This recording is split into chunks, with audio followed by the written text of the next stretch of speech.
Bugun matematikadan kasr haqida dars o'tdik. Salom, mening ismim Baxtiyor. Baxtiyor? Wow, mana. Faqat hech kimga hop. Tushundim.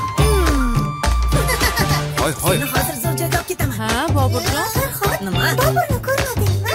Bobur, bolalar qalaysizlar? Bugun futbolimiz bor edi-ku. Okay, let's go. Nima bu? Qo'rqma, bu o'zga sayyoraliklar emas. O'z ko'zing bilan ko'rishni xohlaysanmi? Ha, albatta. Ana ketdik.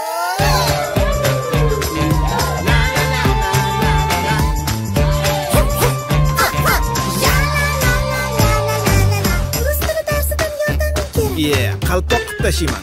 Nachili. Baxtiyor, ingliz tilini o'rgat. Okay, my friend. Go.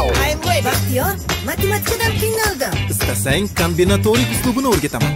Nima? Kombinatorik uslubi? Baxtiyor. Uyg'on. Nima? Kim u? Qani? Uyquni ham beliga tepdinglar. Shunaqa ham ko'p uxlaydimi? Meni professor desanglar ham bo'ladi. Bobur, kitoblardan ehtiyot bo'lib foydalan o'g'lim. Xo'p bo'ladi oyijon. Baxtiyor bizga o'rgat. Xo'sh. Endi bildim. Kerakli 5. Nima? Qani Yulduz? Qizimmisan? Bilmadik. Yo'q, bunday. Tushundim. Rahmat. O'quvchilar, bugun biz sizlar bilan rasm chizmaymiz. Bugun ranglar haqida gaplashamiz.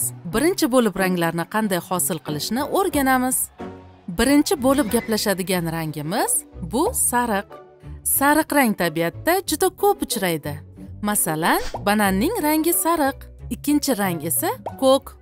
Ko'k rangni ham ko'p uchratishimiz mumkin. O'quvchilar, shu joyga e'tibor bilan qarab turing. Agar biz sariq va ko'k rangni bir-biriga qo'shsak, yashil rang hosil bo'ladi.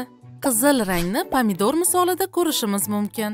Agar qizil va ko'k ranglarni bir-biriga qo'shsak, o'rtada siyoh rang paydo bo'ladi. Biz bu kabi ranglarni aralashtirib, juda ko'plab ranglar hosil qilishimiz mumkin. Bu tajribalarni sizlar ham sinab ko'rsangiz bo'ladi. Qani hozir hammaga topshiriq. Xohlagan ranglaringizni bir-biriga aralashtiring. Hosil bo'lgan rangni menga aytasiz. Qani boshlanglar. Xo'sh. Birinchi bo'lib qizil rangni surtamiz. Endi-chi?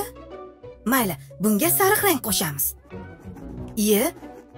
Bu apelsinga o'xshab qoldi-ku. Ustoz, qizil rang bilan sariq rangni qo'shsa, o'rtada olma talqon hosil bo'ldi. Juda to'g'ri. Qizil va sariq rang birgalikda olma talqon rang hosil qiladi. Bu apelsinga o'xshab qolgan bo'lsa, endi oxirgacha o'xshatish kerak. Mana bunday qilib barg chizib qo'ysak, haqiqiy apelsin bo'ladi. Endi kamalakka o'xshash rang chiqarib ko'ramiz. Kamalakda qanaqa ranglar bo'lardi o'zi? Xo'p. Sariq, qizil ikkalasini aralashtiramiz. Endi bunga ko'k rangni qo'shamiz. Bu qora bo'lib qoldi-ku.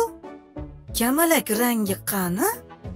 Ustoz, men har xil ranglarni aralashtirib, kamalakka o'xshash rang chiqarmoqchi edim. Lekin bular qora bo'lib qoldi. Bu tabiiy hol. O'quvchilar, shu narsaga e'tibor bering.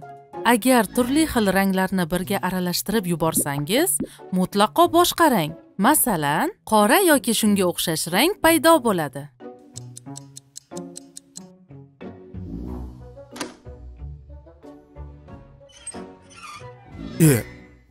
Bobur, senmisan? Assalomu alaykum. Va alaykum assalom. Qo'rqitib yubording-ku, Bobur? Bugun maktabda ajoyib mavzu o'tdik. Xo'sh, qanaqa ekan? Ranglar.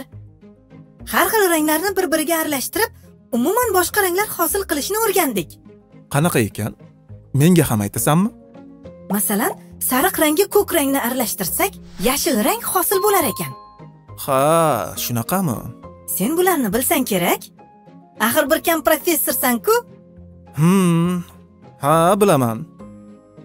Bir kam emas, professor desang ham bo'laveradi.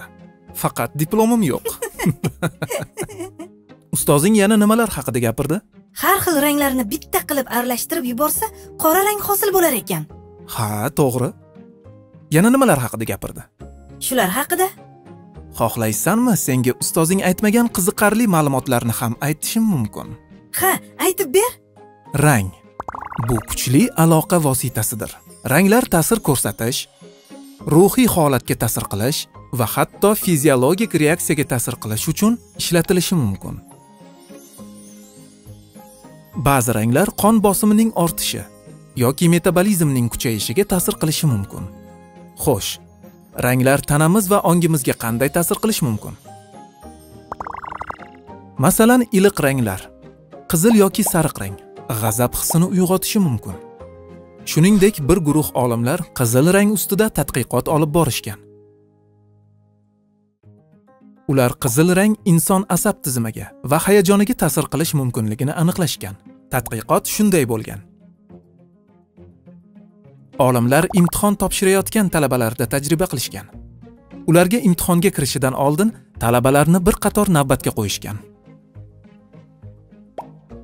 So'ngra talabalar navbatning tartib raqamini bildirish uchun ularning qo'liga raqamlar yozilgan kartochkalar berishgan. Lekin ba'zi bir talabalarning navbat raqamini qizil rangga bo'yab qo'yishadi. Tadqiqotlar shuni ko'rsatadiki, qizil rangdagi tartib raqam olgan talabalar hayajoni boshqalarnikiga qaraganda kuchliroq bo'lgan. Imtihonga kirgandan so'ng ham ba'zi bir talabalarga imtihon topshirish uchun qizil ruchka berishgan va natija yuqoridagi kabi bo'lgan.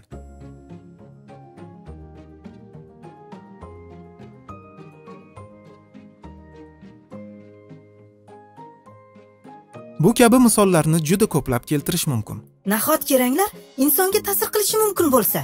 Albatta, ranglar hattoki inson sog'lig'iga ham ta'sir qilishi mumkin. Qanaqasiga?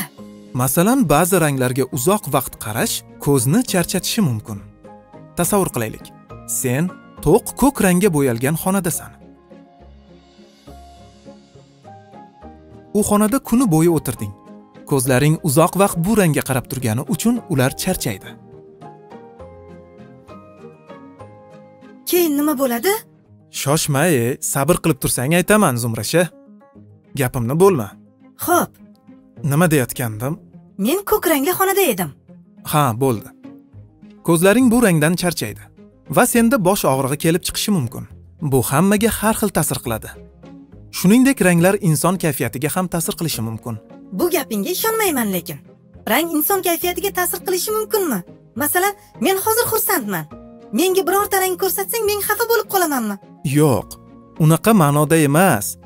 Qara, quloq sol. Bu asosan kino sohasida ishlatiladi. Masalan, dramatik kinolar rangi kulrang. Qo'rqinchli kinolar rangi esa ko'kka moyil bo'lib bo'yaladi. Bu ranglar kinoning turidan kelib chiqib, inson kayfiyatiga ta'sir qilishi mumkin.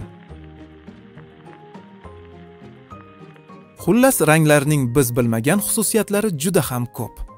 Biz bularning bir nechtasini sanab o'tdik xolos. Sizlar hayotingiz mobaynida bu kabi hodisalarga hali ko'p guvoh bo'lasizlar.